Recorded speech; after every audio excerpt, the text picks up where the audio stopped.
They hunt children. Episode 8 hides the darkest image in the whole season on a piece of paper. Miss All Sunday steps into frame, the bounty poster flashes up, and at first it feels like a simple tease for a major future character. But the real clue is not the name, it is the face. The image is Robin as a child. That changes the entire read of the scene, because now the poster is not just introducing Nico Robin, it is exposing the logic of the world itself. This is a system that does not wait for someone to become dangerous. It labels first, then it hunts. And if the target is an 8-year-old girl, the message is obvious. Robin's story does not begin with crime. It begins with persecution. That is what makes the Easter egg hit so hard. The show never stops to explain how wrong it is. It lets the image do the work. Child face, wanted poster, threat level implied, and that turns the reveal into something bigger than foreshadowing. Robin is not just a future character tease. She is proof that the world of One Piece was already cruel long before Luffy ever challenged it. Sabo was watching. Loguetown already feels heavy. Storm clouds. The execution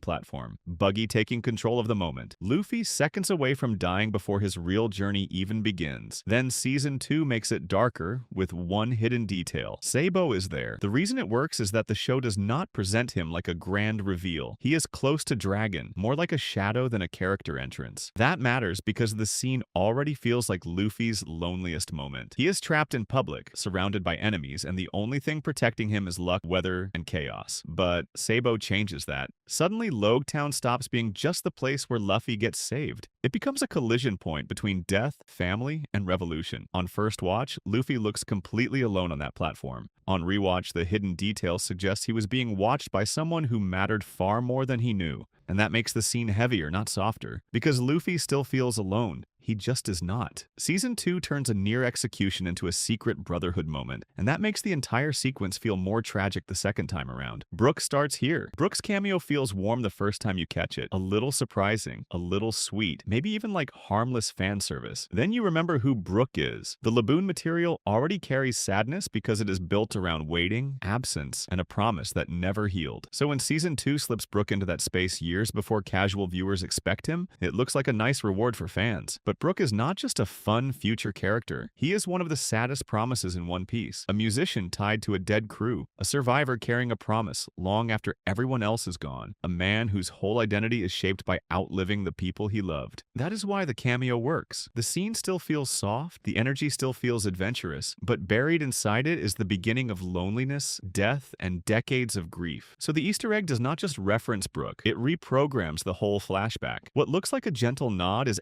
actually the first beat of a tragedy the audience will only fully understand much later. God Valley is here. One of Season 2's smartest hidden patterns is how often it brushes against God Valley without treating it like a giant reveal. You hear Roger call Garp the hero of God Valley. You see Loguetown framed with enough symbolic weight that the place starts to feel less like a pirate town and more like a stage built on old history. The season keeps whispering one buried name, but it never stops to explain it. That is why it works. Because God Valley does not feel like normal lore. It feels like a wound that has already been turned into legend, a piece of history processed into hero language and official memory long before the audience gets the full truth. So when that name appears in public imagery and passing dialogue, the world starts to feel curated. That changes Loguetown itself. Suddenly the town feels like a place surrounded by old violence, but only allowed to remember the clean version of it. Heroes get titles. Disasters become mythology. The truth gets pushed into the background. So the Easter egg is not just saying, remember this name. It is teaching you how the One Piece world hides its deepest scars. Not by erasing them, by polishing them until they look noble. The world knew. The Straw Hats still feel small in Season 2. That is part of the charm. They are improvising, surviving, and only just beginning to understand how large this world really is. But one of the darkest Easter egg patterns in the season is that the world already understands far more than they do. That is what makes the Reverie material so important. On the surface, it looks like world building. Big names, politics, leaders talking in the background, but look closer and the pattern becomes clearer. Dragon is not just a mysterious savior in a cloak. He is already treated like a global threat. Otohime is not random history. Her death matters politically. Jinbei is not just a future cameo. He already belongs to a much larger balance of power. And that is the hidden point. While Luffy thinks the adventure is starting, the real power centers are already discussing unrest, consequences, and people capable of changing the entire era. That makes Season 2 feel darker on rewatch. Adventure is only happening on the surface.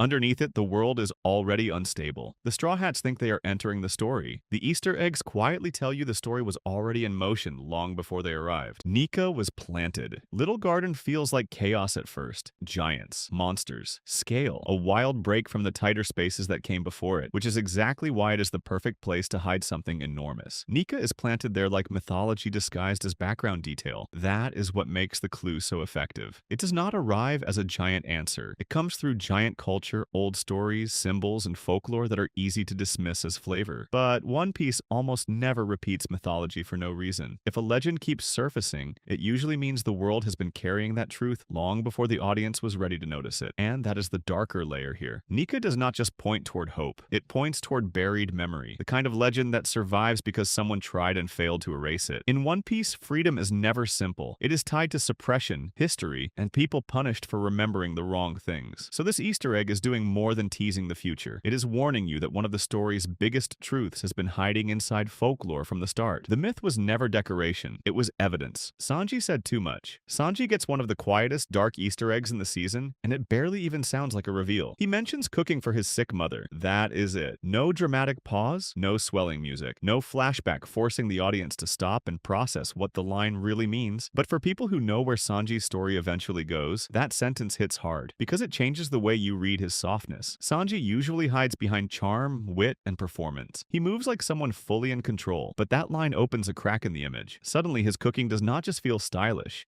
It feels inherited, personal, protective. Food stops being a gimmick and starts feeling like the language of care he learned in a childhood built around damage. That is why the detail works so well. It does not need to explain the entire trauma. It only needs to point toward its emotional root. So the line does more than foreshadow pain. It reframes Sanji himself, not just a cool cook. Someone who learned to turn tenderness into armor because tenderness was the only thing that ever made him feel safe. Pedro was marked. Some Easter eggs are loud enough to trigger theories immediately. This one is almost cruel because it looks like nothing. In Loguetown, Season 2 hides Pedro on a wanted poster in the background. The camera does not stop for it. Nobody points it out. The frame keeps moving, which means most viewers will miss it completely on first watch. That is exactly why it works. Because Pedro is not just a future character tease. He is tied to one of the later emotional wounds that hits hardest once the story has earned it. So the poster is not functioning like normal fan service. It is functioning like a delayed emotional charge. That is the bigger pattern. One Piece likes to plant grief long before the audience knows how to read it.